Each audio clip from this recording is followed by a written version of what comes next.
before Genuine Futures, I joined college and I dropped out of college because it wasn't what I expected it to be. And then for about a year and a half, I was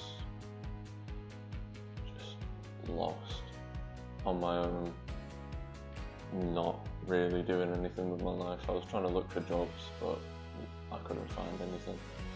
So it was quite difficult trying to be employed at 17. And then through Career Connect and a careers advisor, I found Genuine Futures. I've been working with them ever since, and it's really changed my life, really upped my confidence. I'm a lot better in social situations.